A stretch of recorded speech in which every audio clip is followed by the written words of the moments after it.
Welcome to the Vergecast, the flagship podcast of the Daft Punk album, Random Access Memories. And the Reddit thread I just found asking, what would be the name of the tracks on Daft Punk's Christmas album? Which I encourage everyone to go spend a lot of time reading. I'm your friend David Pierce. Nilay Patel is here. Nilay, hello. Hello. Sean Hollister, also here. Hello, Sean. I am also a friend. This is the Vergecast Holiday Spec-Tacular, which I would say, Nilay, is it fair to say this is just a joke that we made one time that has now gotten way away from us over time? Yes, to the point where I'm wearing a holiday muff. Okay, I'm glad you brought this up. What is that? So I was going to wear a Santa hat, but I couldn't find it. The last time I wore the Santa hat was last year on this show, so I don't know where it is. It should just be in this room. But last year, I acquired from my wife what can only be described as a holiday muff, which I'm currently wearing. It's a scarf, but it's a loop. It's very warm. Mm-hmm. How many stars does it have? It's a lot. I look great. What I've come to learn is that I should be a scarf guy. You should. I actually agree with that. I look terrible in scarves, but you're kind of pulling this one off. I feel great about it. My neck is very warm because I would like indoors. everyone, if you're listening to this, imagine like if you've ever seen a dog wearing the cone of shame, but it's not a cone, it's just this sort of inflatable donut they put around their necks. That's Nilay, but make it fashion. You know what I mean? Yeah. Like that's no. Becky's that's very fashionable. This looks great on her. I don't agree that it looks great on me, but I'm pulling it off right now. I want to say, Sean, you meanwhile managed to make this space that you're in go from not holiday-y at all to extremely holiday-y in like 3 minutes, which I'm very impressed by. It turns out that my wife is quite the Christmas decorator, and every other part of this house had lots of stuff to steal. So I stole all of it. that's great. So your room is the respite from joy and happiness and seasonal feelings, except for right now. Unless those feelings are Star Fox. Love this. I do want to say I was going to put some holiday art from the Samsung Frame store on the Frame TV behind me, but I was worried about copyright infringement. So this is just a winter scene painted by Van Gogh, who is dead and can't sue us. That's right, Van Gogh. It's a challenge. Calling you out. What up, Vince? Yeah. What are you going to do, Vinny? So what we do every year on the Spec-Tacular is we pick a spec or a technology or some piece of this world of tech that we live in and get like weirdly deep into it. And we've done, Nilay, help me remember, we've done Bluetooth in the past. We've done USB-C in the past. We've done, we did Matter last year. That was very fun. What else? We started with HDMI because the joke was that after the first Trump administration, we had so much politics on the show, we were going to clear the air. We were going to reset with a full hour on HDMI to do the nerdiest possible thing that wasn't politics. And now we have to do a Spec-Tacular every year. A beloved thing that we all very much by the way, enjoy it's doing. time to do HDMI again. I think we're headed towards needing to do another HDMI episode. We're not going straight to 6G? So, okay, Sean, I'm glad you brought this up. Here is a partial list of things that we could have done instead of the one that we've picked. We could have done 6G. It would have been a very short episode, and it would have made all of us very angry. But that's an episode we could have done. We thought about doing, instead of doing Matter last year, we almost did ARM, just the idea of ARM chips, which I think was very important last year, continues to be very important. All things LLMs, you could spend a lot of time just digging into like inference as a spec. We'll just get real weird with it. That's not a spec. We could do TPUs. You want to do TPUs for an hour and a half? These aren't Nilay? specs. You got it. It's a Spec-Tacular, not an acronym Tacular. I am very down for letting the LLMs play for us. It's true. We could do Wi-Fi 7. That's a spec. We could do satellite internet, which Not a spec. I'm sure there is a spec. I didn't do enough research to care, but you know, there's specs involved. Wi-Fi. Light. There you go. Li-Fi. I thought about doing the wireless power thing where you can like point a charger at yourself, and apparently won't be Li-Fi. horrible. That's what Sean's talking about. I proposed e-ink Kaleido. Travis shot that down fairly quickly. Travis suggested Labubu, which may or may not be a spec. We can debate that later. But the one that we decided is RAM. We're going to spend this whole episode talking about RAM because at least RAM contains within it specs. RAM, what is everything if not a bundle of specs? You know what I mean? Nilay? Think about that. We are all specs. Yeah. But RAM, I think, Sean, my question to you is, would you have gone into 2025 expecting to spend as much time as you have covering specific sticks of RAM? Absolutely not. This stuff is commodity. It's so boring until it gets fascinating. You find out how it's made. But like, you just take it for granted, right? It's everywhere, and you don't need to think about it, I thought. Yeah, I feel like it's like a thing we write about sort of as a clause in a sentence in a phone review about how much RAM it has. And that is most of the way that I've thought about RAM for my entire adult life. And now all of a sudden it is like a precious rare earth mineral in the world. And we're going to talk about why. So we're going to do this show in 3 parts. First, we're gonna just build up some knowledge of RAM. Sean, you are going to just school us on what RAM is and how it works and how it became to be a thing that we all care deeply about. Then Travis, our producer, has some games that he has created / vibe coded that are, I assume, going to make us all look very dumb and be deeply terrifying. And then we're going to have a conversation at the end about kind of the macroeconomic chip war of all of this. There is a big picture question about how chips get made and who's in charge and what it means for the future of technology. And we're going to get into all of that. But that is for later. And for now, Sean, we asked you to like really give us the like kindergarten starting education and how RAM works. Are you ready for this? Oh boy. Can't wait. All right. So let's literally start from nothing. What is RAM and where did it come from? Okay.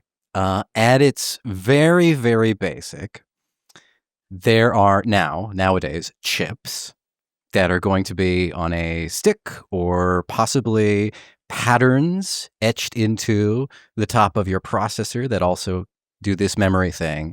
And their job is to store charge. They will store a little bit of electricity that indicates if it is a 1, or they will not have that amount of electricity in it, not have quite that much charge in it, it will be a 0. And these 1s and 0s represent computer memory because it is code. This is the digital, 0, 1 that you hear about. This is where it is stored temporarily inside your computer, inside your phone, so that the rest of the computer can read it and say, what did I just compute? Now I can act on that previous thing I computed and do more with it. And so computers didn't always have this chip kind of memory. They had all kinds of other kinds of memory before this. There were switches you would have to flip, or rods or gears that would be turned to a certain position in a mechanical computer that would be, this is my storage, my memory of what I just did a moment ago, so that I can do more computing on top of that. But all of these forms were known as memory, and the RAM, the random access of that memory, is the thing that the computer is doing all the time, randomly looking at various parts of it to find out what it's stored temporarily in its memory that it can look back at. The kind of RAM we talk about most of the time is DRAM, dynamic random access memory. This is called dynamic because the charges that are stored in it need to constantly be refreshed. The memory doesn't have it doesn't remember what's inside of it when it doesn't have power. It needs to constantly have power so that it's refreshing those things. But we have other kinds of memory we talk about as storage. We have SSDs, which keep stuff in there longer without power. Not forever, but longer. Most of the time right now, though, and the crunch that we're talking right now is mostly about DRAM. Memory that's going to give you that little short term for the computer to act on it again. I feel like it's important to say here that historically, DRAM has been much faster than the other kinds of storage on a computer, right? So back in the day, the hard drive was really slow, quite linear, actually, in how it stored information. And you would want to have a lot of RAM because it was so much faster to get information in and out. But that's sort of equalized, right? Like modern SSDs and RAM, they're closer than they were, but they're still not very close, right? Yeah, memory is much, much faster than storage still, but storage is we're at the point now where in most computers you'll have your random access memory that's doing the very quick calculations back and forth between the processor, and computer companies want to keep that memory as close to the CPU, the actual instruction parts of your computer, as possible. So they're baking it onto the board. They're creating special rings of logic where something can pop in out of the CPU and into memory and back into a CPU thread so quickly that they're getting even more performance out of it than they would if they had it on a separate stick further away from the CPU. So they prefer that higher bandwidth, that faster access if they can. But yes, the solid state drives now, they're quick enough that you could have a cache on there. Some people will talk about doing back in the day, you could speed up your whole computer by using your DRAM as like a temporary storage for your programs. You'd like just throw your game in there or something like that, so you could load it even faster than storage. Storage is fast enough now; we don't think about that much anymore. Okay, so RAM. Actually, I would say like 4 minutes of research, and it turns out RAM has been around much longer than I realized. Like the way I've always thought of RAM is basically like you have a hard drive that is sort of spinning and trying to find things in a linear fashion in a row. And actually storage doesn't quite work that way. So everything is all over the place. So your drive has to constantly spin around and look for stuff. And that takes a while. And RAM just can look for it all at the same time. And that is much faster.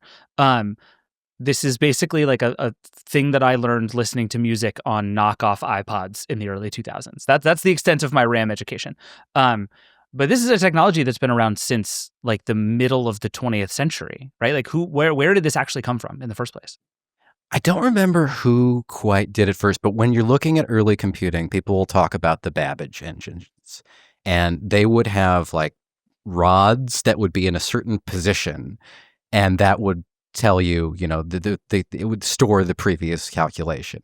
And then some of the early computers would have punch cards or tape that would have, the punches through it, and you would read that. There would be various switches that you would flip or gears turned to a certain position. At one point, they had vacuum tubes where, you've got this idea that a vacuum tube, when it's on, can store a little bit of energy in there. Not to interrupt you, but every single one of those things sounds so cool and futuristic. Yeah. That I'm like, that sounds sick. Let's do that. That's probably better. And then it's like, no, these were all the bad ideas we had before Vacuum we did the tubes easy, are great. simple things. Yeah. Everybody loves explosive decompression and tremendous amounts of energy required to do anything, right?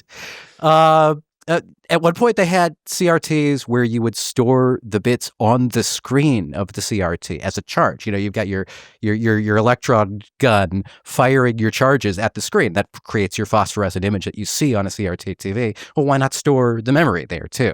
And then there was ring memory, the core ring memory at some point where you'd have wires kind of all wrapped in patterns. And inside of each of those places, you could store the charge for longer than you could in some of the previous technologies. You can store many of them in a lattice. And I've gone to the Computer History Museum in Mountain View, and you can see hand-woven memory as this thing. It looks like a bunch of cords knotted together. It's fascinating stuff.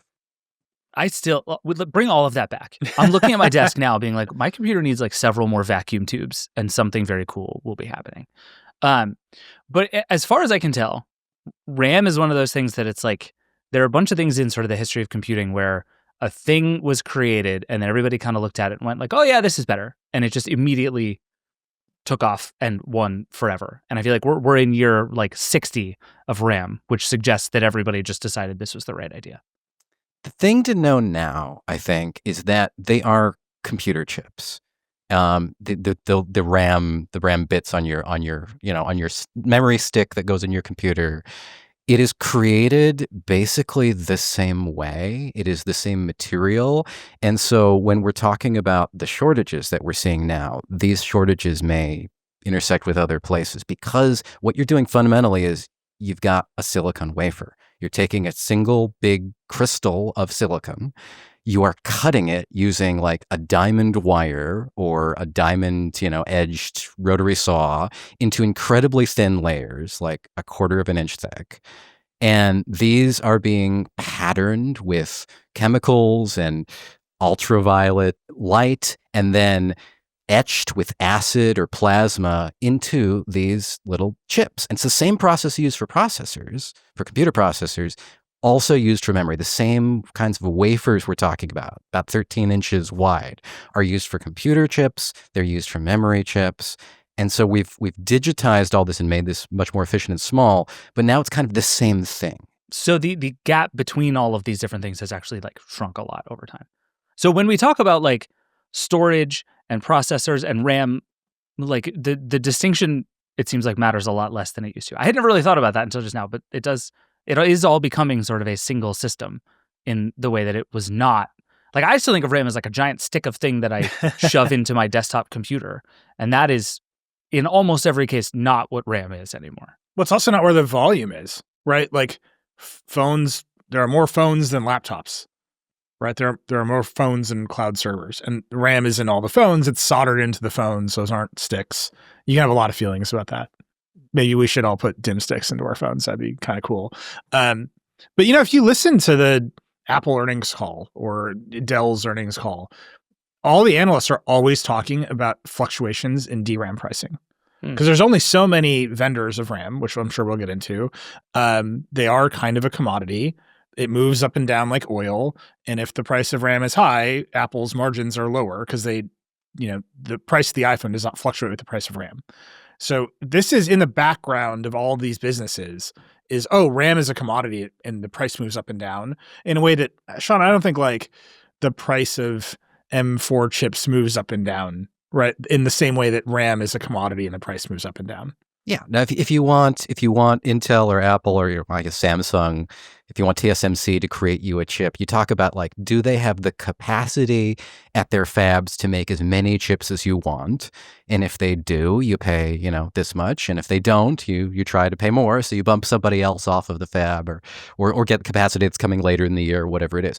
With DRAM, there are so many wafers that are going to these three companies that are creating this stuff, and they're, they don't want to create too much of it, but they know generally how many PCs and how many phones are going to be sold in a given year, and they just produce a lot of it, and everybody buys it off them. Yeah, RAM is one of those things. It is like so deeply unsexy, but it is increasingly everywhere. And right, I feel like we've been on this march, and we talk about this a lot on the show, that like everything has become a computer, right? That my dishwasher has a computer chip that probably resembles a smartphone chip in it. And so does basically every other piece of electronics in our world. Has RAM scaled the same way? Like, can you sort of spin around in your chair and probably find 100 things with RAM inside at the moment? I can tell you this frame TV doesn't have enough RAM in it. I can tell you that right now. Yeah, I can also tell you that. Having just watched you go through the interface to select this photo. Something I didn't know until we were doing this report the other day is that the solid state drives have RAM in them too. I figured you didn't need very much of that, but there's some cache in there. There's some cache in there for the solid state drive, so it can run faster. RAM is just utterly ubiquitous that way, right? Like, it's just the same march as sort of as smartphones became this gigantic, massive industry. Smartphone chips went everywhere, and RAM has done the same thing. To the point where it is baked into many of those chips. Sure, yeah. Your phone doesn't necessarily have an application processor soldered here and a RAM soldered there. It has the RAM packaged into the processor in many cases. That's what I call them, SoCs, right? That's, the chip people, the chip fluencers get very mad when you call them CPUs. They're SoCs, they're systems on a chip. And that part of that system is the memory, is the RAM. So I bet your dishwasher actually has an SoC. By the way, I've been watching you through your dishwasher for weeks now. You're loading it all wrong. That's my wife would tell you that's absolutely correct. But your dishwasher probably has an embedded SoC that is a complete system containing RAM that is, whoever just bought off the shelf and shoved in there. Yeah. So Sean, tell us about 2025. What the hell happened this year that I have to think about RAM in my day-to-day life now? I don't know exactly how it began, but I don't remember anybody forecasting that all of a sudden AI data centers will be buying up so much of the world's RAM that the rest of us would be scrounging for leftovers. I do remember them saying that DDR4, an outgoing standard, would be a little bit pricier because they were trying to end of life it. It's like, okay, yeah, there's less of that to go around. So if you got an older computer, you might pay a little more to get your older RAM. Double data rate 4, synchronous dynamic random access memory, DDR4 SD-RAM. Good Lord. Okay, so they're trying to phase out DDR4, presumably to phase in DDR5. They're trying, yeah, and we got DDR5. It's everywhere. If you're buying a new computer, you're going to buy that instead of DDR4. You stick it in, your graphics cards. So you stick a graphics version of it in there. There's even 6 for graphics cards and 7. But moving on from that, yes, the general standard DDR5, And it goes in all the computers, and it goes in the kind of computer you'd buy for yourself, and it goes in the laptop where you don't even think about it, and it also goes in the AI data center. And the AI data centers want as much of it as they can possibly get, just like they want as many GPUs as they can possibly get. Can I actually ask about that? So I heard there's a data center RAM crunch, and I thought, oh, it's because NVIDIA is selling a lot of GPUs. Data centers, don't the GPUs use a different RAM? Don't they use VRAM? They have their video RAM. It's on a slightly different standard, but fundamentally, all the memory is coming from just a few companies who have a limited supply of wafers that they are cutting out of ingots of silicon and doing their chemical treatment processes on. And so everybody who's making these computer chips is going to be fighting for some of that supply. And the RAM makers in particular control, these three companies control 93% of the world's supply of RAM. Who are those three companies? This is Micron, SK Hynix, and Samsung. Oh, sure. You know, the first three companies I think of when I think of tech companies. SK Hynix runs the world. You shut your mouth when you talk about SK Hynix. SK Hynix is the biggest of the three. Okay. And Samsung also. These three companies, 93% of the other companies that there are. There is only one other company that has even 5%. The rest have 1% or below. Wow. Okay. And so if you want RAM, you're going to one of these three. Of these three, one of them just said, we're done with consumer business. We're just going to focus on enterprise now. We're going to focus on data centers because that's where the money is. And of the other two, Samsung and SK Hynix, they may have contributed as much as 40% of the world's entire supply of memory to a single project at OpenAI going on right now to create a massive set of AI infrastructure there. Wow. So just to be clear, it's not the AI data centers need more regular RAM for the CPUs or more VRAM for the GPUs. It's just RAM. Like RAM in general is needed for these build-outs. It's all of it. I mean, if you're building your computer inside this data center, it's going to need a GPU, and that GPU is going to have memory. It's going to need a CPU with normal memory to talk to, and so it'll have some normal memory in it. It's going to need SSDs, which are going to have a bit of memory on those. It's going to need all kinds of networking, fancy networking switches for their InfiniLink or whatever. There's memory inside those. All of these things are consuming memory, and so much of it is going there now that companies are saying, if this is the way things are going, we don't need to worry about consumers so much. We're going to have plenty of money from where the profits lie.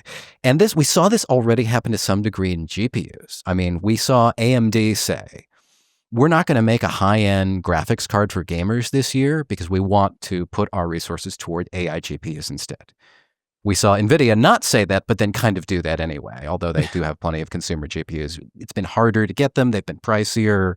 They know that they can charge gamers more because if gamers don't buy as much, that's not a problem for them. They're making $30,000 off of one of the AI GPUs. They don't need to make $1,000 off of a gamer. So if I'm one of these three companies, basically, I've looked at the market and I'm saying, okay, I can sell to like Dell who wants to make some laptops, and I can sell to like Nothing who wants to make some smartphones, or I can sell essentially to like the 5 richest companies on earth who are all trying to build AI data centers and want to buy from me in unbelievable volume. And like any reasonable shareholder value maximizing company is going to pick the thing where OpenAI just writes you the largest check you've ever seen in your life. Antonio ran into Dell's COO the other day. And got a whole like long, mostly empty spiel about how Dell has all these relationships with these suppliers, and they go back years and yada yada. And it kind of boiled down to Dell may need to kind of tap the companies on the shoulder and be like, "Remember me? Please give me some memory. We have these deals, and we would like them to be fulfilled." He said that getting supply is their focus this year. Like they haven't already negotiated the supply? Apparently not to the degree that they need. So how wild has this gotten? You saw and wrote about some, like, I would say sincerely nuts outcomes of this RAM shortage. What have you seen out there in the world? I think the one that's gotten the most reach is that some stores are now selling it like lobster, in that they're selling it like the catch of the day market price. You have to walk into the store and ask, hey, how much is RAM today? Or you might say, I'd like to order the RAM. Can you tell me how much that'll be on my bill? You swirl your wine and I say, I'll have the RAM. Thank you. It's the point where several of our Verge editors, myself, Richard Lawler, so we've gone back and looked at how much we paid for RAM 3 months ago, 6 months ago, a year ago, and we've seen that the number is quadruple what it was. Good then. Lord. I see Reddit stories about somebody talking about how they're willing to trade their pricey GPU for a couple sticks of RAM. And a year ago, that would have been unthinkable. The GPU was the item that everybody wanted. You'd pay $1,000, $1,500, $2,000 for this GPU. It was that hard to get a good GPU. And now they're saying, oh, well, yeah, maybe I should get $1,500 sticks of RAM instead for my computer. So my computer has enough memory to open my 100 Chrome tabs. It feels like we keep doing this. Like, it wasn't that long ago that all the Bitcoin miners made it impossible to get GPUs, and then all the AI companies made it impossible to get GPUs. And then right before that, we had a chip shortage because everybody was in the pandemic buying like Pelotons and stuff. And so, like, how is this just a thing that keeps happening? Like, at some point, these South Korean companies should just make more RAM. Why is this so complicated? Some of it is that it takes a long time to spin up new facilities. Like these, there are only so many extreme ultraviolet lithography machines in the world. We're talking about dozens, not hundreds. Is that the thing that's made by those. that one like secretly powerful Dutch company that no one knows about, but it kind of runs the world? Yep. If you want to make the cutting edge chips, this is the only company that will sell you the machine. You can't buy them if you're in China because they think that's a security risk. They have to fly parts all over the world for this. It would take 6 months just to take the parts for this machine and construct them into the machine. There are only dozens of them in the world. Okay. It's wild. That's for the cutting edge stuff. So there is not everything you're making is going to require the cutting edge machine, but still. I just have to say, I just Googled how much does DRAM manufacturing need EUV, extreme ultraviolet lithography, and there's answers, but Google's AI overview is like, yes, it absolutely needs EUV lithography. Give it to me now, please. like this robot is like, I need it. I need it right this second. It's very funny. It's on a curve up. It is not the dominant. Like Micron only just adopted EUV. Wow. And Micron is building out more fabs. But to Sean's point, the fabs take a long time to come online. Yeah. There's so few companies that control this. There's the ASML for your EUV machines, the only company that's doing that. There's just the 3 memory manufacturers. When you come to the other side of the chip equation, TSMC, the big Taiwanese fab company, I think the New York Times said that they, too, single company, was producing something like 93% of the world's cutting edge chips. At the time that New York Times report came out, like a couple of years ago. So there's power is in the hands of very few. And those companies, they don't want to risk creating oversupply. In some cases, it can be, fundamentally detrimental to their bottom line. They could lose money if they do too much oversupply. I think Micron, in particular, is making massive profits now, but it wasn't always. There was a point 1-2 years ago that was losing a bit of money. For the other companies, they're like, well, we'd like to maintain long-term profits. Thank you very much. We're gonna feast on this as long as we can and not create more than we think we can sell and profit from. So they're happy to see their average selling prices go up. They're looking at NVIDIA becoming a $4 trillion company and going, well, that went well. Maybe we also can. Yeah. So that makes me feel like this thing is going to get worse and not better. That it's not like, I assume there's not some like next technology that is waiting to be implemented here. Like the world runs on RAM in a real way. Are we stuck in this sort of chaotic shortage for the foreseeable future? Or like, I guess if the AI bubble pops and all these companies go out of business, things change. But short of that, how does this get better? One thought is that the AI bubble pops. Another thought is that Just maybe one little thought. Yeah, so world economy crashes because the robot wants to bang you. Like Your sure, laptop, it'll be easier to get a laptop, though. That's true. But at least Kevin and Reese will find true love. Shout out to K. Shout out to KR, my boy. Happy holidays, Kevin. Another thought is that maybe they will come up with a version of manufacturing RAM that works better for the AI companies, and they'll switch to that. One theory going around right now is that today we make little chips on wafers, and we cut out those little chips and we turn them into CPUs and memory modules and so on. But maybe in the future we will make giant whole wafer chips. And because those whole wafer chips will be fundamentally much more efficient at moving data within them, maybe higher speeds for memory and so on, maybe the AI companies will switch to those. And so I don't know where the bottleneck is, but if the bottleneck is not in slicing up wafers, but actually in printing out chips, maybe that will make the AI companies more happy.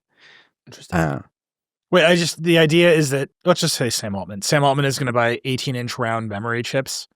That's basically that. Yeah, basically exactly. I mean, that's that. a perfect OpenAI idea.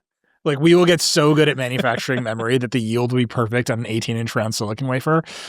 Sure. This buddy. is how we get back to vacuum tubes, Nilay. Like, do you know how cool that would look sitting on your desk right now? And you just like the RAM guys are just like going up the stairs with their huge wafers. Like, instead of DIMMs, you're like feeding them in like giant CDs. Hell yeah. Sure, I buy I love it. There's also like other stuff. There's like packaging stuff. There's like 3D packaging. Like all the same chip manufacturing stuff is in RAM now, right? There's lots of thoughts about packaging things differently, but again, I don't know where the bottleneck is. If there's only so many wafers to go around, then we're kind of in trouble if the AI continues to eat all the wafers, If it's somewhere else, if it's in, if we just package this differently, if we just manufacture it differently, and if that manufacturing can be spun out into a different supply chain that doesn't impact all the consumer stuff, that might be nice. Then again, I don't know. Right now, we're talking about, the AI companies are talking about a lot about HBM memory, high bandwidth memory. It's all it stands for, HBM. And so if you're going to use this separate kind of HBM to get more bandwidth in your AI data center, we're thinking that's going to steal RAM production away from the consumer stuff, from the DDR. It takes up 3 times as much space, according to one of the analysts that Emma talked to for her RAM report. And so if that steals away, that's not good. But maybe we all start using HBM. There was an AMD set of graphics cards in 2015. I used one in a PC that used HBM memory, and it was great. It made for a very compact, efficient graphics card. Perhaps all of that'll trickle down, and after AI isn't heating up so much of things, maybe everything gets better in consumer as a result. I don't know. Let's hope. All right. It's like the bubble pops, the AI build-out works out, or we all transition to a new standard that's unproven. These are good outcomes. Perfect. We're doing great. And then you can finally buy a PS5. Like, that's how it goes. Sure. Yeah, that sounds great. All right. We're going to come back to this thread of the story. But first, we're going to take a break, and then we're going to come back, and we're going to play some RAM games, which I am told are a thing that exists and is going to happen. We'll be right back. Support for this show comes from LinkedIn. If you've ever hired for your small business, you know how important it is to find the right person. That's why LinkedIn Jobs is stepping things up with their new AI assistant, so you can feel confident you're finding top talent that you can't find anywhere else. And the best part is that those great candidates you're looking for are already on LinkedIn. In fact, according to LinkedIn data, employees hired through LinkedIn are 30% more likely to stick around for at least a year compared to those hired through the leading competitor. That's a big deal when every hire counts. With LinkedIn Jobs AI Assistant, you can skip the confusing steps and recruiting jargon. It filters through applicants based on criteria you've set for your role and surfaces only the best matches, so you're not stuck sorting through a mountain of resumes. LinkedIn Jobs AI Assistant can even suggest 25 great fit candidates daily, so you can invite them to apply and keep things moving. Hire right the first time. Post your job for free at linkedin.com/track, then promote it to use LinkedIn Jobs' new AI assistant, making it easier and faster to find top candidates. That's linkedin.com/track to post your job for free. Terms and conditions apply. All right, we're back. It's time for some RAM games here on the Holiday Spec-Tacular. What is this? What is happening to me? RAM games, Nilay. Get ready. This is what we do here. All right, Travis Larchuk, our producer, is here. Hi, Travis. Hello, everybody. Travis, you are in charge, and you have been let loose with several AI tools that make me nervous. You're in charge. What do you have for us? I have 2 games for you today. The first game, Nilay. Earlier you said this was a spectacular, not an acronym-tacular. Uh-oh. You were wrong. Because this first game, as we all know, nothing tech people love more than jargony acronyms and initialisms. And as you know, RAM stands for Random Access Memory. In this game, I will give you an initialism for 1 point. Tell me, does this initialism relate to RAM in any way, or is it some random other thing that I snuck in there? I don't like that Sean is laughing in a way that suggests he's already won. I have to be really honest about this. Like, I don't like this confident cackle that's coming out of my boy Sean Hollister. Look at he's nodding. I gave you everything you need to win. So Yeah, this is a question of whether Nilay and I were listening. Are you listening? The initials game. All right. Do we buzz in? How does this work? We will go in order. That's 1 point. Now, if the initialism turns out to indeed be related to RAM, there are bonus points available if you can tell me what it stands for. I will give you 1 point if you get any of the words correct. I will give you 2 points if you get it all correct. All right. Okay. All right? Ready to rock? Let's do it. Okay, let us randomly select the order of our game. Oh my God. And Sean is up first. Yes. I vibe coded this in case anyone's watching this interface. All right, I cannot Sean. wait for this thing to start hallucinating. Your first initialism or acronym is CAS, or maybe CAS. This is RAM. It is indeed RAM for 1 point. Come on. Do you know what it stands for? Shit. What's the initialism? It has to do with latency, but why can't I remember any of the words in it? No, I don't know what CAS stands for. All right, CAS stands for Column Access Strobe. Oh my As in God. column access strobe latency. This is when RAM was made of like weird rods, right? Is that what this is? Yeah. Column access strobe is a vacuum tube. Yeah, you to just be you just clear. pull the rods Wow. as fast as you can. You got strobe the rods, boy. That's what they used to say. Strobe those rods.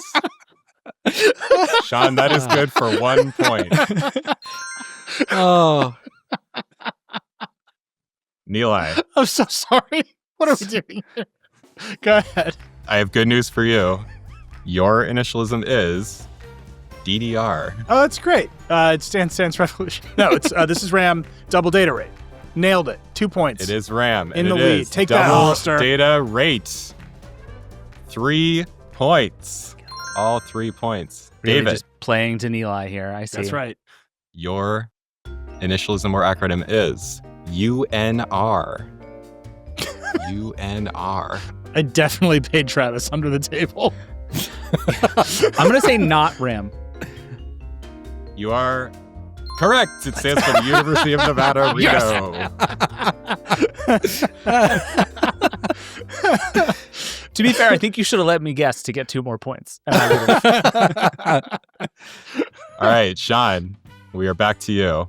Ready. You have UMA, That's RAM. correct, for 1 point. Universal. It's also UMass Amherst, like just to say. It's all universities. All the not RAMs are universities. I don't know the M. Crap. Universal something access, I think. How do you not know It the M? is. Just wait. I'm gonna think about what. Do you want to RAM take a guess stands what the for. M stands for? Just like you can work. Okay, It out. let's try memory. I don't know. Okay, you are correct about the M. The M is memory. It is Unified Memory Access. Unified. You were close. There we go. Wait, does he get 2 points because he got 2 words? No, it's 1 point. 1 it's not point. 1 point per word. It's You get 1 2 point- points total. Okay, Yeah. 1 point if you get at least one word, 2 extra points if you get all the words. got it. This is when CPU and GPU share the same pool of RAM. Okay. Nilay. DOTA. Perhaps Dota. I'm going to say not RAM. That's a game that uses a lot of RAM. Yeah, I'm just thinking of Vlad Silo Correct. playing Dota 2. That is Defense of the Ancients, an esports game. David. All right, hit me. DIMM. DIM. It's a RAM thing. Correct. This has come up already. Do you know what it stands for? This has come up already? That seems bad. Data. David is memory master. Data intra-machine memory. You got memory. I get a point. It is dual inline memory module. Wait, To be fair, I have a technically, question. I didn't get memory. Yeah, do you have to get one of the words right in the right? Yeah, I had it on the Place. wrong M. I think I don't get that point. The wrong M? All right. Yeah. I'm appreciate actually your willing to honesty. say What an upstanding guy. No, because otherwise you just get to say memory every time and you probably get a Kinda point. why That's, no. I understand how to score points, David. I'm kind of willing to say. Sean, you were making a face like you would have gotten this one. Would you have gotten I this would one? have gotten this one. Yeah. 100%. Damn. 100%. There was a big moment when I worked in the computer store in like high school where Apple switched from Sims to DIMS, and it was like all the talk of Macworld magazine in like 1998. That's why I remember. This is just PTSD. You were pretty cool in high school. I was the shit. All right. At the end of the second round, our scores are Sean, 3, Nilay, 4, Hey. David, 2. Nilay with the easiest 3 points anyone's ever gotten. I would have gotten dim. You would have. That's fair. All right. All right. This is the last round. Sean, CTU. Not a RAM thing. That is correct. That is the counter-terrorist unit from TV's 24. All right, Nilay. Uh-oh. ECC. That is RAM. That is Error correction circuit. so close. Error correcting I code. knew it. I knew what the first two were. That was good. All right. This allows RAM to catch errors and is generally used for mission-critical systems and not in consumer PCs. All right, David. Mathematically, no way for you to win, but let's find out what happens. That's with David's middle name. HBM. That hurts. High HBM. bandwidth memory. Hey. Correct. Thank you, Sean Hollister. Thank you, Sam Altman, for your giant wafers. We are playing the All games right. first next time. Next time we're playing the games first. Explanation comes after. Somehow we end the game with Sean with 4 points, David with 5, and Nilay with 6. Congratulations. Feels right. Sean, clearly the least educated about RAM of the three of us. I take it on the chin. Okay, your next game is on screen now. As we all know, RAM is the most valuable resource in the world right now. It is Mad Max times, but for RAM. So, we are going to play a white elephant gift swap, where the object is to end the game with the most RAM. Here is how it will work. I have 9 secret gifts that are wrapped in Verge wallpaper. Each is a gadget containing an amount of RAM. I will not reveal how much RAM until the game is over. Before anyone writes in, I know that not all RAM is created equal, but for the purpose of this game, we only care about quantity of RAM and not quality of RAM. So DDR4 versus 5. We're cool. exactly. Okay. Doesn't matter. It's all worth the same. Because I heard we're phasing out DDR4. I don't know if you're taking that into account here. I heard that, and I have not taken it into Just account. All right, so on your turn, you will choose. This is like a white elephant, Yankee swap. You will choose to either open a new gift, a random gift, or you can steal a gift from another player. If a gift gets stolen, the victim of the steal can then choose to either open a new gift or steal a gift from another player. Each gift can only be stolen one time per round, and if a new gift is opened, the round is over, and we go to the next person to start the next round. Once everyone has 3 gifts, we will play one more round because the person who opens the first gift has no choice during this game. In that round, your choice will either be to swap one of your gifts with somebody else's gift or to end the game. Okay? Oh, Ooh. All right. So okay. we will randomize our order to find out who will open the first gift. What if I don't want RAM? What if I want the other stuff? Well, that is up to you. But I'm just are saying. you looking to win? In the one with my wife's family, everybody wants the lotto tickets. That's just the way it goes. All right, Nilay, you get the first pick, so it's just 1 through 9, and that's all you get. World of no sevens. I'm going 8. 8. Gift 8 is a Books Palma. Perfect. Congratulations, Nilay. Nailed it. You Technically, win. that contains RAM. It does contain RAM. David, you could either steal that from Nilay or you can open a new gift. This is maybe the one advantage I have over both of you is I know off the top of my head how much RAM the Books Palma has. I'm going to open gift number 4. Gift number 4. You have a shiny new Cybertruck. Oh. I am Wow. less aware of the amount of RAM in that device. We are talking about the amount of RAM in the Cybertruck's entertainment system specifically. Oh my God. So, Sean, you can either steal Nilay's Books Palma, David's Cybertruck, or you could open a new gift, Sean. I don't want to end with a Cybertruck. Also, Verge wallpaper number 7 is delightful, so I'm taking that one. I love this purpley reddish blue wallpaper, and you got Meta Ray-Ban display. Oh. All right. Nilay, you can steal any of the gifts that are out there, or you can open a new gift. This is our second go round here, round 4. I like debating whether or not the Cybertruck has more RAM than the Books Palma. It's a real toss-up. Let's open number 3. All right, you're going to open gift number 3. No stealing so far. That is a iPhone 13 mini, Rough. Huh. the favorite phone of many a Verge That's true. podcaster and listener. Loved it. So good. Okay.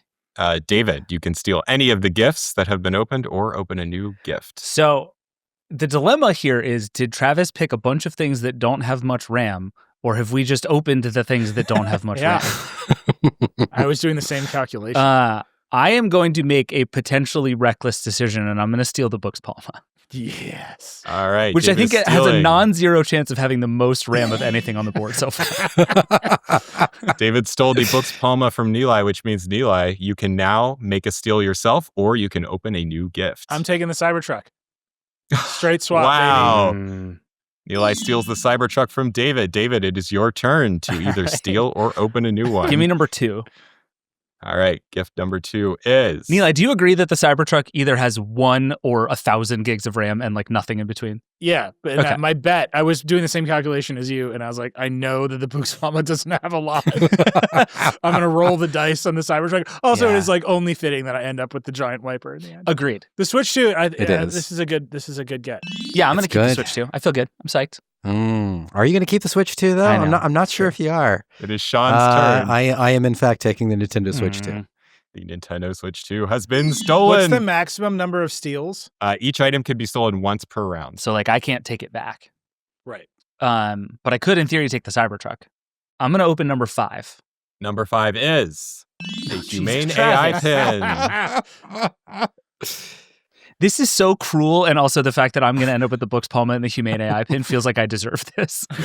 You totally do. My 2025 suggests that I deserve this. Wait, so if there's not a maximum number of steals, the end game here gets very complicated. Yes. So yeah, each round, each item can only be stolen one time in a round. But after that round, things are open to be stolen again. But then there's a swap at the end, so we can. There is a swap round at the end.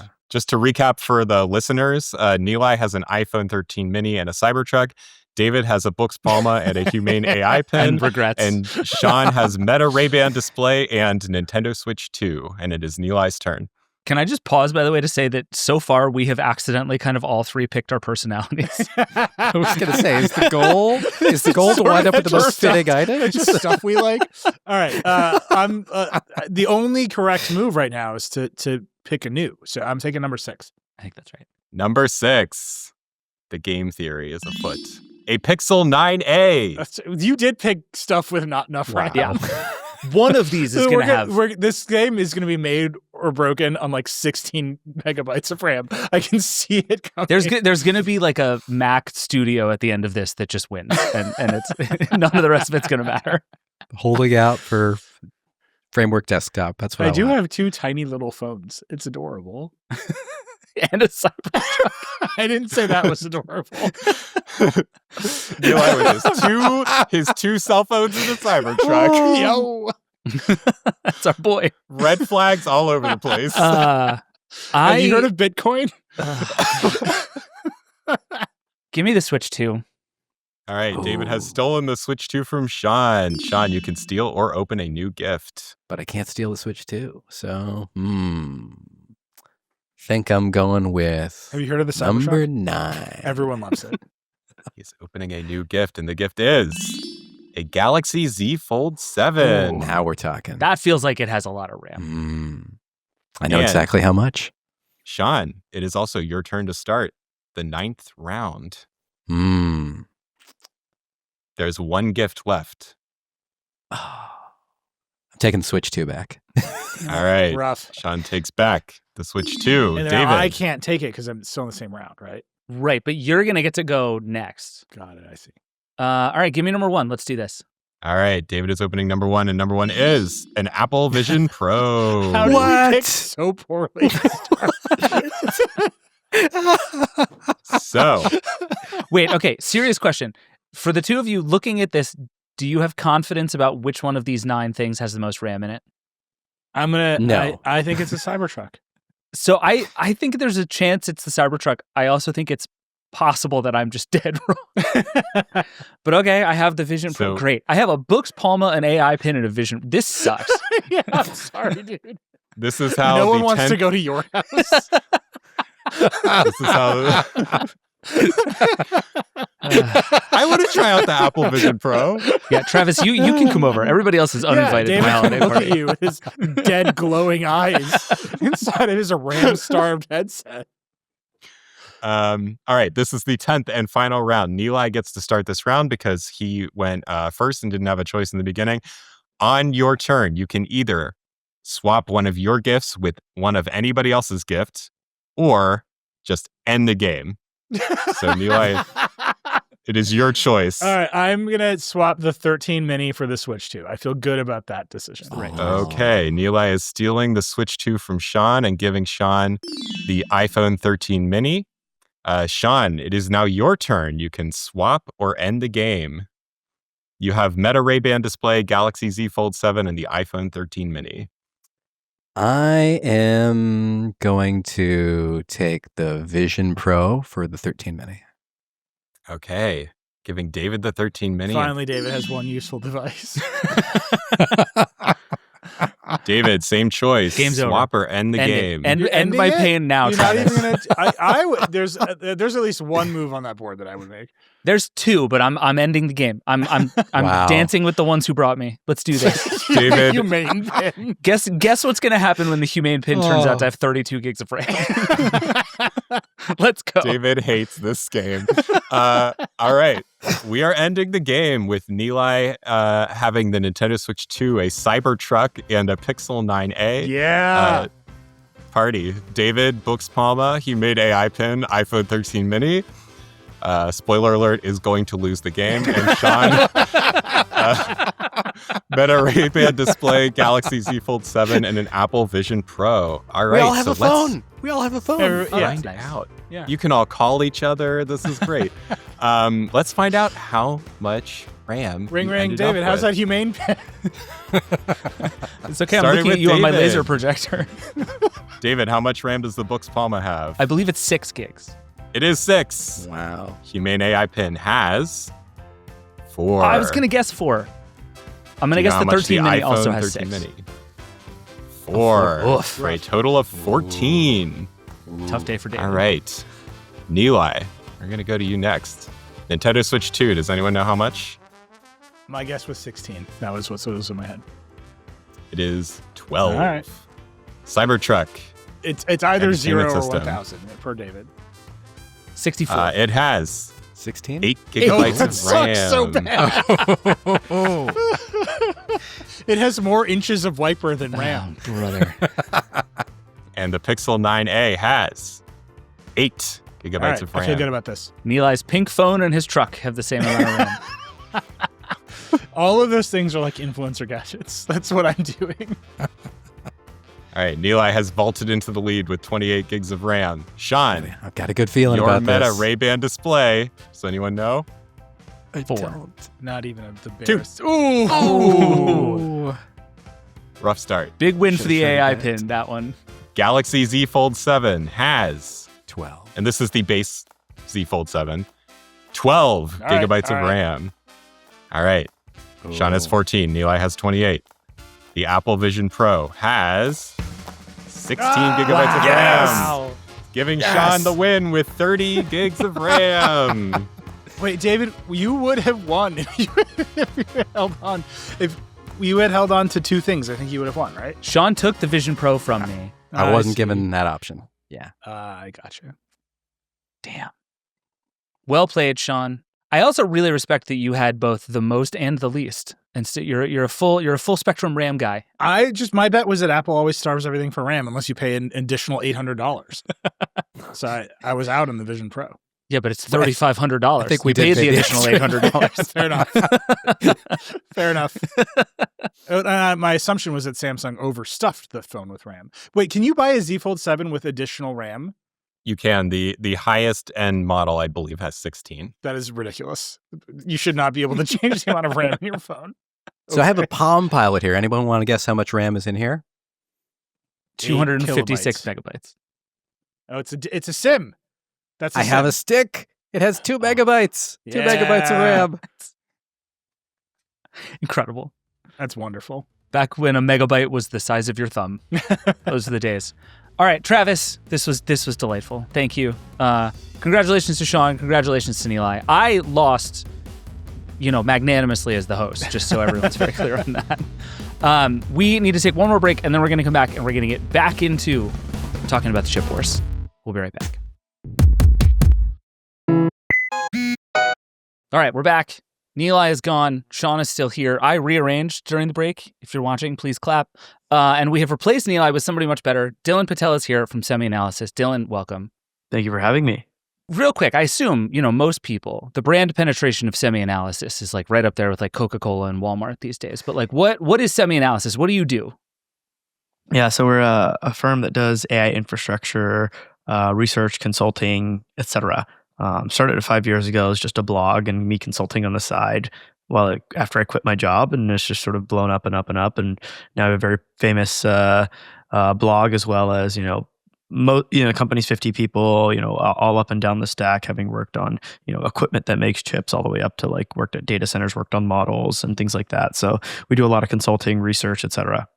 Okay, so I want to start with a question that is sort of about the timing of launching your company, but is also just about this market in general.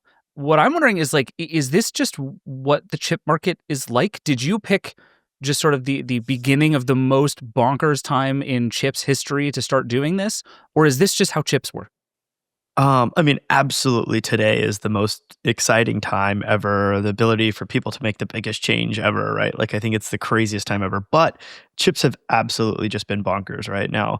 Parts of it are like annoyingly slow, and parts of it are not. But you have to think about the market for, let's just take DRAM, right? Memory. Prices are soaring. People freaking hate DRAM right now, especially general public. But what's interesting is this market has existed this way for years. And if I go back a decade when I was more of a forum warrior on like Reddit and stuff, right? Every 3 to 4 years, people would be oscillating between, oh, memory's so cheap, I'm going to put way more memory than I need, and then in my PC or whatever, and then oscillating to like, oh my God, memory prices are so high, they're colluding against us. They hate the American public. They hate the public in general. I think semiconductors are a very tough business, right? Memory specifically went from like over 30 companies on the leading edge to just 3, right? And in a couple decades, right? Every boom and bust, more companies go bankrupt. The barrier to entry is so high, despite the fact that there is an oligopoly of sorts in many industries. In fact, most of the semiconductor industry is sort of leveled out to like, hey, there's a player with like 70% share, there's a player with like 25% share, and there's like this crappy company with 5% barely hanging on, right? And obviously things are dynamic because it's technology, so stuff does shift. But at the end of the day, the barrier to entry is so high.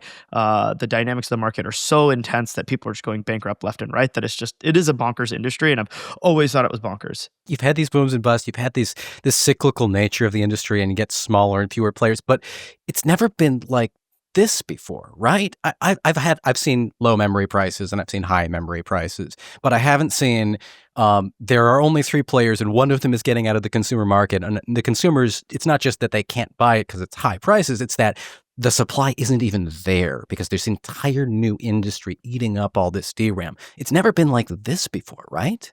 I definitely agree. Like, if we're just talking about memory, we have seen prices spike about this fast before, over the last 6 months, like 50%, 75% increase in contract pricing. Spot pricing has risen more.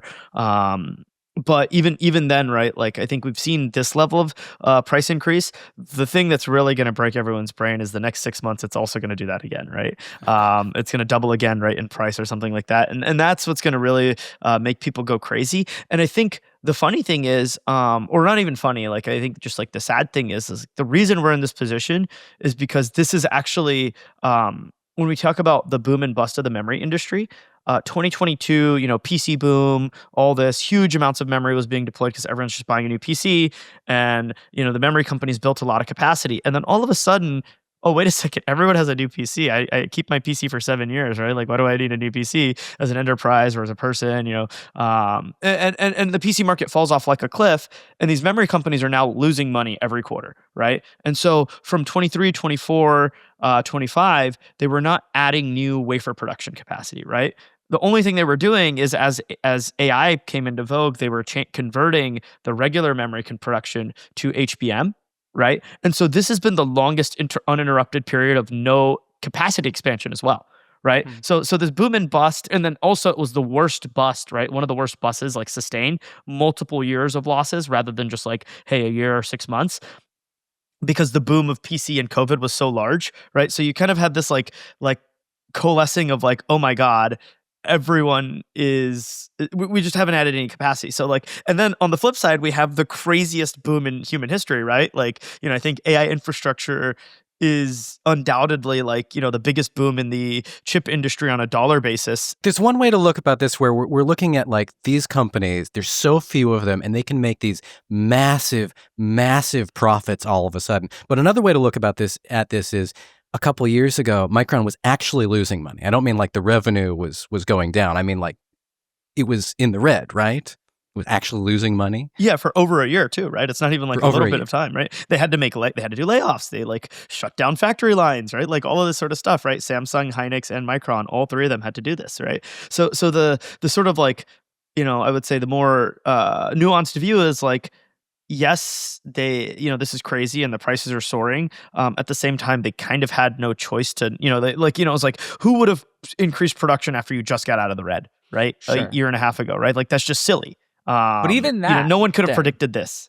So that is my question though, because even if it's possible that there's nothing we could have done about it, even if it was inevitable, right? Which I think you just made a solid case that it is. Shouldn't we all have seen this coming? Shouldn't, like, all of those things that you just described are like 3-year-old trends now. And if they're not that hard, at least in retrospect, to put next to each other and be like, oh, of course we were headed towards something totally disastrous here. The thing about this industry is that it's very easy to be bullish, but the most bullish person tends to go bankrupt, right? And so that's the scary thing about this industry is if you overbuild the most, you end up going bankrupt, and that's how we've gone from 30 to 3, right? And so as far as like, has anyone seen this? Like, of course I could show myself and say, look, we told all of our clients, we modeled all this production capacity. We modeled all the AI production demands from a data center standpoint, from an accelerator standpoint, flowed through how many wafers are required, blah, blah, blah, blah, blah. Yeah, obviously we've been writing about like memory is going to go crazy for the last year and a half roughly, right? And But at the same time, it's like, I'm not someone who managed a company, through the last 30 years where 27 competitors went bankrupt. And the scars are there, right? The industry has these scars. So there's also that front of like, is this a bubble? Well, I've seen 15 other bubbles and that's bankrupted all my competitors. Right. Why would I go crazy this time? Was there anybody though who was like predicting this? Who's like the guy who saw the subprime mortgage crisis coming? Was there anything like that here? Because I feel like what I'd heard was DDR4 prices are going to rise because, it's the old standard. They're not going to be producing as much of that anymore. Let's get ready for DDR5. And then it felt like it was a surprise that DDR5 was in this huge crunch, that these data centers wanted so much of it. And even the companies that make their business on this, Dell, the COO of Dell is telling us, hey, we need to, my focus now is to make sure we have supply, as if his company hadn't inked deals years ago to make sure that they have enough supply for their consumer products, for their commercial products. Yeah. So at the end of the day, like the memory market is like kind of a funny one in that like you can say, oh, DDR4 pricing is going to go up because it's going out of production. But on the wafer production level, right, there is sort of like the differences between DDR4, 5, HBM. There are some process differences, but those process differences are not like, oh, it's a separate factory. Right? It is the same factory. The time to change from one to the other is not that long, right? In the case of DDR4 to 5, it is just a mask change, which can take hours. Now, obviously, the production timeline to make memory wafers takes months, right? But, the timelines to change stuff is like quite quick. What it is that they just didn't add wafer capacity, right?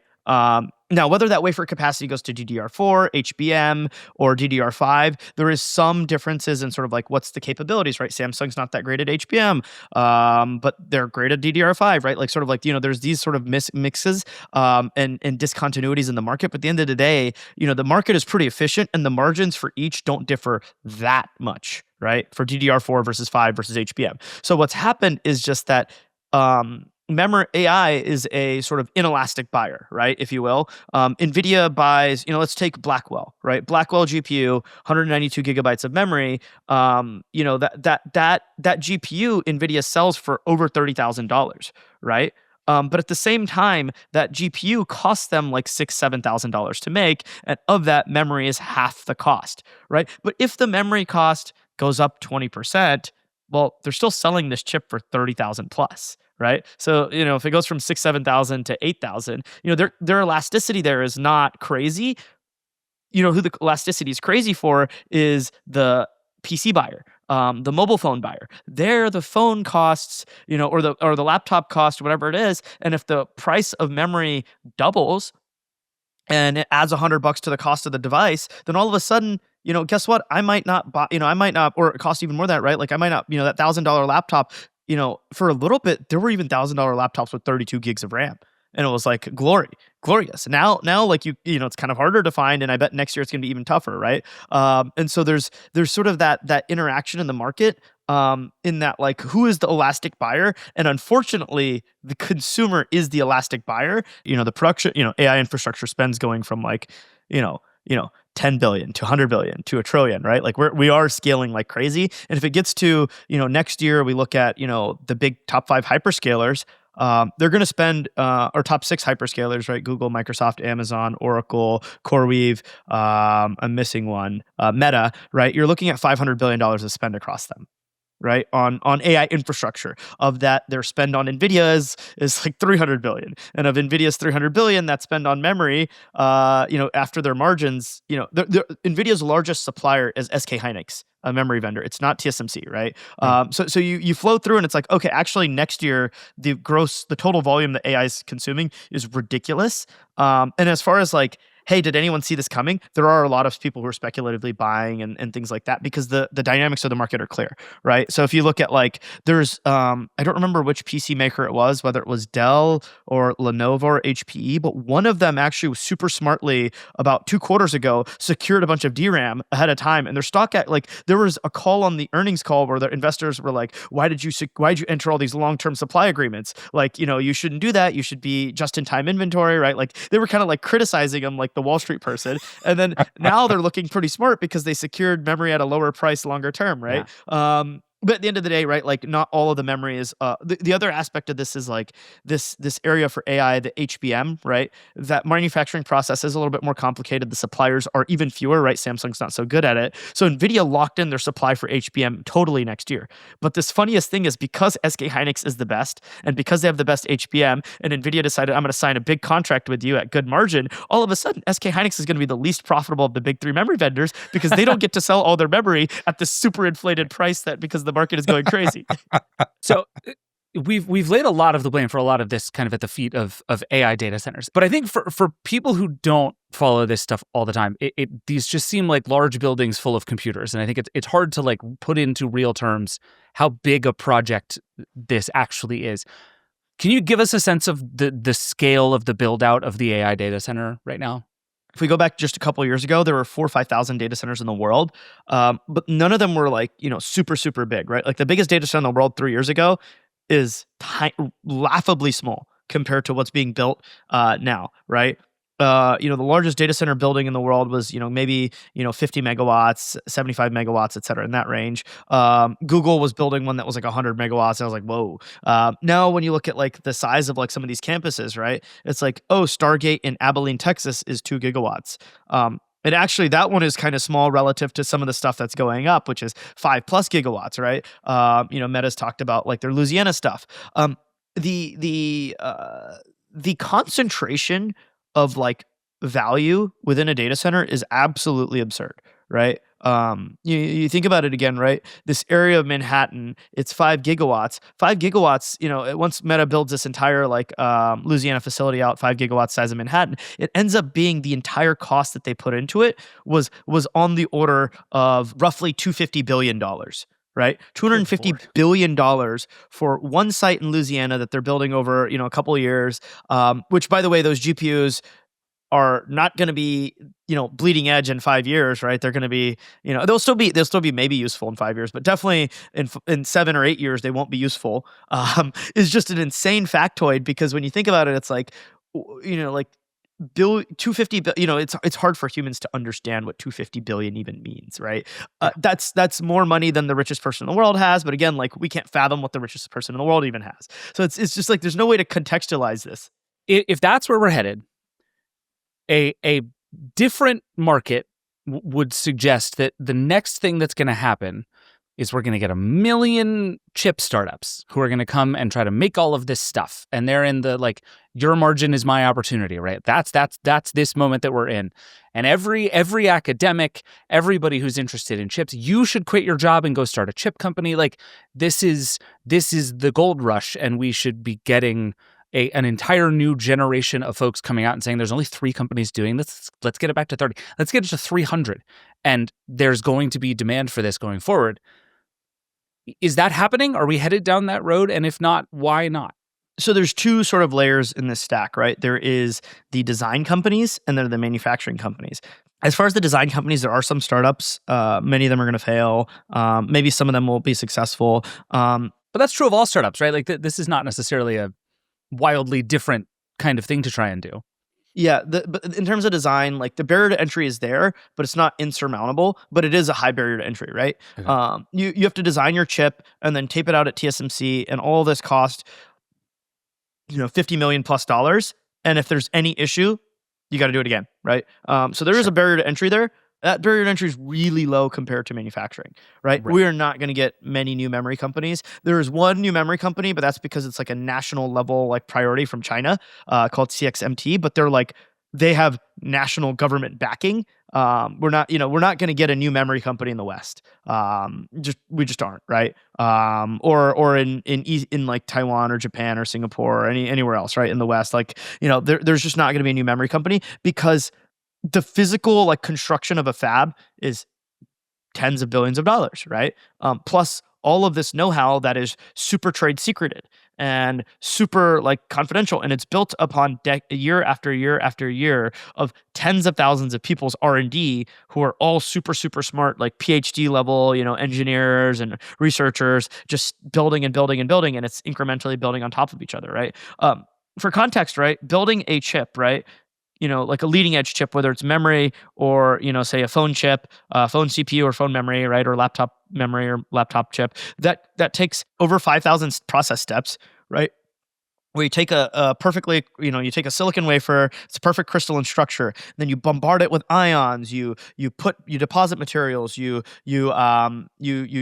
ions is for doping, like you do lithography to define where things are, and you build this chip layer by layer by layer by layer by layer, and any defects ruin the chip. So then the other thing that might happen, it seems to me, is like the other thing you would hope for at the end of this is where we get the next breakthrough. Right. And you've written about this. I found a blog post you wrote a couple of years ago, basically saying we're sort of at the end of DRAM anyway, that it can't scale the way that it used to, that other parts of the process are kind of leaving its abilities behind, and that maybe what we need is something beyond DRAM. And again, we have perfect market conditions for somebody to show up and say, actually, I've found something that I can make cheaper, or I can make with a different set of materials that is less reliant on one multi-million-dollar machine from a Dutch company that has to fly in on a Boeing 737. Is that happening? Like, is there a science breakthrough here somewhere? It takes multiple planes, not just You're right. one. It's multiple 737s. So if we can just get it down to one 737, we will have done something. Is there any inclination of that on the horizon here? Yeah. So the interesting thing is, like, when you look at, I'll zoom out to just like generally semiconductors, they've sort of had Moore's Law, right? And Moore's Law was actually originally about DRAM, but people has just sort of prescribed it to logic as well. Is that true? I didn't actually know that. Yeah. Gordon Moore was talking about DRAM. That's what Intel made at the time. Wow. They actually lost it. They were one of the companies, they didn't go bankrupt, they pivoted to processors. But they had to leave the DRAM market because they were getting, the market was too tough. The number of transistors doubling, every 2 years, again, like, in an area, like butchering the definition, but whatever, happened for decades, right? And Moore's Law was made before, Intel's 8086, right? Like the initial coining of it, right? It was actually when they were making only DRAM. It happened for decades, and costs kept going down. As far as the general DRAM vendors, they do have a roadmap to continue to go 10, 15% cost reductions a year for another decade. They have some, innovations that they want to do over the next 5 years, next 7 years, about changing the structure of DRAM and such. But the next big one is sort of 3D DRAM. Right. So interestingly enough, NAND flash already went through this. The cost reductions asymptoted out. The physics just didn't let you shrink it smaller and smaller. So NAND ended up having this like big revolutionary update where instead of doing planar NAND, they did 3D NAND. And so they could make many layers at once, right? And it ended up resuming the cost scaling curves for NAND. And that's why, SSD prices have fallen so much over the last decade. And even the last 5 years, yes, market dislocation right now, but generally prices have fallen a lot, whereas DRAM has not really fallen much. And so if they can figure this out, that's what the DRAM vendors are all in on, right? But that means that they're all in on, but so is their supply chain, right? Applied Materials, Lam Research, ASML, all these companies that are in the equipment supply chain, all of their R&D effort is also focused for memory on helping these companies figure out 3D DRAM, because that's what they need next to keep scaling and keep the market growing and keep the industry moving forward. You mentioned China. Earlier, that there is the state backing there for one company in particular to start making a dent. Well, the big companies, SK Hynix and Samsung and Micron, they're making a lot of this stuff in China too, right? What keeps China from taking over? So as far as what they're making in China, the vast majority of SK Hynix and Samsung's capacity is in Korea, right? The vast majority of Micron's capacity is in Singapore and Japan, Taiwan, and the US, right? Micron has no capacity in China. Hynix and Samsung have some, but that's old capacity, and they actually haven't upgraded it in a long time. With that said, what prevents China from learning is it's just a ton of hard engineering, right? There's a bit of people who worked at these companies coming back and being hired. There's all this sort of claims of IP theft, blah, blah, blah. But at the end of the day, it's look, there's a ton of engineers who are working really hard, and they have effectively unlimited money, right? And even then, China still has not been able to, in 2015, they released a 5-year plan, which was what their targets for semiconductor production in 2020 and 2025 were. And they did it again in 2020, right? And they've missed every time, despite the fact that they've poured hundreds of billions of dollars. Now, that's not to say they didn't make progress and that they're not going to get there. They will. I do truly believe it, because Chinese engineers are really good, right? It just takes a really long time. Now, I don't think this is something a venture-backed business can just do, right? That amount of money is really nation state level stuff, right? And that's the challenge. And as far as like China, like the next breakthrough away from DRAM entirely could come from China as well, right? There's no reason why it wouldn't. It's always easier to leapfrog than it is to sort of like incrementally catch up. Is this the moment though? Because with the export controls and Trump playing the games around, who can and who can't get NVIDIA GPUs, and the national security concerns in the United States about, do we want to let China have all the GPUs? Is now the moment that the nation state changes its tune and says, we're gonna 10x that, investment in these companies to make it happen? Do you see that China becoming a global power in logic and in memory, the way that we already know it's a global power in all the other ways? Yes, I think that's absolutely gonna happen one day, right? China is gonna catch up. I want to just go back to the thing you alluded to at the very beginning, which is my last question for you was going to be, when does this get better, and when does my computer get cheaper again? And I think the answer is A, maybe it doesn't, and B, it's certainly not happening anytime soon. Is that right? Basically, about last year, this last year, Hynix, Micron, Samsung, they've decided to start investing in building new fabs again, right? Instead of just upgrading old fabs, keeping the old fabs going, changing the process, blah, blah, blah, they've decided to build new fabs. Takes 2-ish years or 3 years, depending on like the time scale of the construction progress. So in 2027, we will have new wafer capacity coming online. And you're literally just talking about like the time it takes to build a building, right? Like there's not some like magic they have to do to set up these new fabs. It's just literally like they have to go do large scale construction. It's large-scale construction in the cleanest environment humans have, which is a clean room where there's less than a particle, a million, like the million particles per square meter or whatever is like absurdly low, right? To the point where like human like skin flakes are the most dirty thing in the like fab, right? And that's how you wear the bunny suit. There's all the complex chemistry, right? They have like all these sulfuric acid and hydrochloric acids, and they have all these different chemicals like photoresist. There's thousands of chemicals used, right?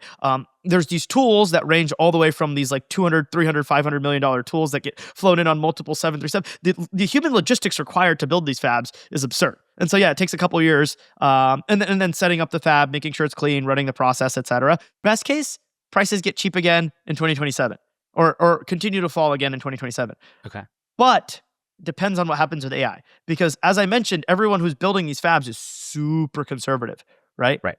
There are these 55-year-old men who have seen many busts. And if you take what our predictions for AI supply chain demand or, anyone else who's sort of like super in tune with this, what we think, the number of GPUs, the types, the memory, all the volumes required, actually prices will get worse in 27 too.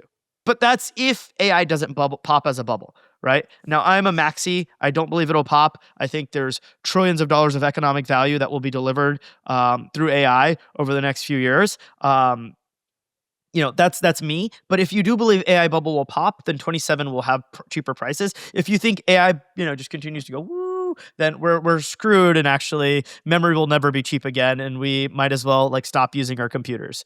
It is truly wild that you have to make your computer buying decision in 2026 based on macroeconomic and giant geopolitical headwinds. This is where we are in the world. Should I buy a Dell XPS 13 is actually a question about like the state of the economy in the world. This is why we do an hour on RAM, friends. This is what we're doing here. All right, Dylan, Sean, thank you so much. This has been delightful. I appreciate you both doing this. Thank you so much. All right, that is it for the show. Thank you to Nilay and Sean and Dylan for being here. And thank you, as always, for watching and listening. This is actually our last Vergecast of the year. We're all going to disappear into the holidays for a couple of weeks, and we will be back in the beginning of January for CES. We're going to do an episode kind of right as all the news is happening. And then we're doing a live episode on Wednesday, January 7th in Vegas at the Brooklyn Bowl. So mark it on your calendars. It's going to be in the afternoon.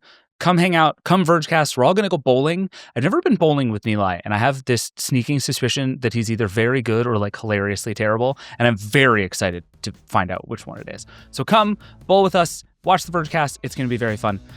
Also, in the meantime, there's a bunch of Decoder for you to catch up on. We have a couple more Version History episodes coming out this season. We've got TiVo left to do. We've got the Nintendo Power Glove left to do. We've got Flappy Bird left to do. They're all very fun episodes. They're all coming out the next few weeks. Make sure you go subscribe to all those shows and subscribe to The Verge if you want to get them all ad-free. Until then, we're getting out of here. The Vergecast is a Verge production and part of the Vox Media Podcast Network. The show is produced by Eric Gomez, Brandon Kiefer, and Travis Larchuk. I hope you have a wonderful holiday. We will see you very soon. Rock and roll.